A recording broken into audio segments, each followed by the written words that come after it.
మీరు smart phone వాడుతున్నారా? WhatsApp use చేస్తున్నారా? బంపర్ ఆఫర్ పేరుతో మీకు మెసేజ్లు వస్తున్నాయా? అయితే ఒక్క నిమిషం ఆగండి. అత్యాశకు పోయి మెసేజ్కు క్లిక్ చేశారో అంతే సంగతులు. ఒక్క క్లిక్ మీ జీవితాన్నే మార్చేస్తుంది. ఆఫర్కి కక్కుర్తి పడ్డారో మీ ఖాతాలో నగదు ఖలాస్ కావడం గ్యారంటీ. పేరున్న సంస్థల్ని టార్గెట్ చేస్తున్న సైబర్ నేరగాళ్లు మీకు మెసేజ్లు పంపిస్తారు. జర భద్రమంటున్నారు పోలీసులు. టెక్నాలజీ కొత్త పుంతలు తొక్కుతోంది. ఒక్క మెసేజ్ లేదంటే ఒక్క వీడియో క్షణాల్లో ప్రపంచాన్ని చుట్టేస్తోంది. ఆర్క్యూట్ కనుమరుగైంది. ఫేస్బుక్ పుట్టుకొచ్చింది. అంతలోనే వాట్సాప్ దునియాను దున్నేస్తోంది. మొబైల్ చేతిలో ఉండడం కాదు, అందులో వాట్సాప్ ఇప్పుడు ఇంపార్టెంట్గా మారిపోయింది. మెసేజ్ల ఆఫర్లకు కాలం చెల్లింది. జస్ట్ నెట్ ఉంటే చాలు వాట్సాప్లో కుప్పలు తెప్పలుగా మెసేజ్లు పంపిస్తున్నారు. వాట్సాప్ వినియోగం సాధారణంగా మారడంతో సైబర్ నేరగాళ్ల కన్ను ఈ యాప్ యూజర్లపై పడింది. ఈమెయిల్స్, మొబైల్ నంబర్లకు పంపే ఫేక్ మెసేజ్లు వాట్సాప్లోనూ సెండ్ చేస్తున్నారు. బంజారా హిల్స్కి చెందిన వ్యాపారి ఆదిత్యకి సరిగ్గా అలాంటి ఆఫరే వచ్చింది. వాట్సాప్ తీసిన లక్కీ లాటరీలో భారీ బహుమతి గెలుచుకున్నారన్నది ఆ మెసేజ్ సారాంశం. వెంటనే సదరు లింకును క్లిక్ చేశాడు.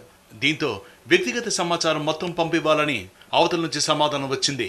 లాటరీ డబ్బు మొత్తం ఆర్బీఐలో జమ అవుతుందని, అక్కడి నుంచే నగదు తీసుకోవాలని సూచించారు. ఆర్బీఐ పేరు చెప్పగానే ఆదిత్యకి కాస్త నమ్మకం కలిగింది. కానీ కేటుగాళ్లు అప్పటికే ఆర్బీఐ పేరుతో ఓ ఫేక్ వెబ్సైట్ను రూపొందించారు. దానికి సంబంధించిన లింక్నే ఆదిత్యకు పంపించారు. దాన్ని ఓపెన్ చేసిన ఆదిత్య డిపాజిట్ పేరుతో 2 లక్షల రూపాయలు సైబర్ నేరగాళ్లు ఇచ్చిన బ్యాంక్ ఖాతాలో జమ చేశాడు. కథ అక్కడితో అయిపోలేదు. తమ ట్రాప్లో పడ్డాడని గ్రహించిన నేరగాళ్లు వివిధ రకాల పన్నుల పేరుతో ఆదిత్య నుంచి 15 లక్షలు వసూలు చేశారు. ఇతను వివిధ అకౌంట్లో సుమారుగా 15 లక్షలు వాళ్ళు చెప్పిన అకౌంట్లో డిపాజిట్ చేయడం జరిగింది. ఫస్ట్ రిజిస్ట్రేషన్ ఫీజు, తర్వాత ఆర్బీఐ ఛార్జెస్, అంతేకాకుండా ఈ యాంటీ టెర్రరిస్టు క్లియరెన్స్ సర్టిఫికెట్టు, అట్లా అది రకరకాల పేర్లు చెప్పేసి సుమారుగా 15 లక్షలకు పైబడి అమౌంట్ ఇతను రకరకాల థర్డ్ పార్టీ అకౌంట్స్లో వేయటం జరిగింది. అడిగినంత డబ్బు వేస్తుండడంతో ఆర్బీఐ పేరుతో 2 ఏటీఎం కార్డులు పంపించారు. అదే టైంలో ఓ మహిళ ఆదిత్యకి కాల్ చేసింది. తాను ఆర్బీఐ ఉద్యోగినని, లాటరీ నగదు మొత్తం డిపాజిట్ అయిందని చెప్పి కట్ చేసింది.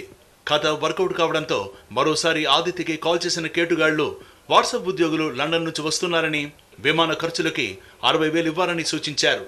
దీంతో అనుమానం వచ్చిన ఆదిత్య పోలీసుల్ని ఆశ్రయించాడు.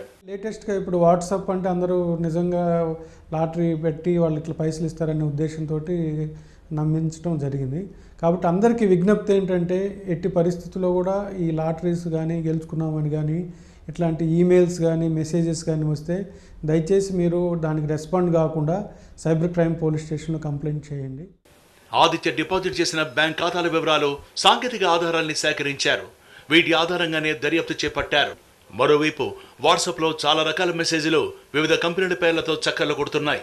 కానీ అవేవి నిజం కాదని ఆయా కంపెనీలు వివరణ కూడా ఇచ్చుకుంటున్నాయి. అయినా వినియోగదారుల్లో మార్పు రావడం లేదు. ఆఫర్ పేరు చెప్పగానే టెంప్ట్ అయి సైబర్ నేరగాళ్ల చేతికి చిక్కుతున్నారు. అత్యాశకు పోయి అడిగినంత ఇస్తున్నారు. అపరిచిత మెసేజ్లకి, కాల్స్కి రిప్లై ఇవ్వద్దని, ఇస్తే నిండా మునగడం ఖాయమంటున్నారు పోలీసులు.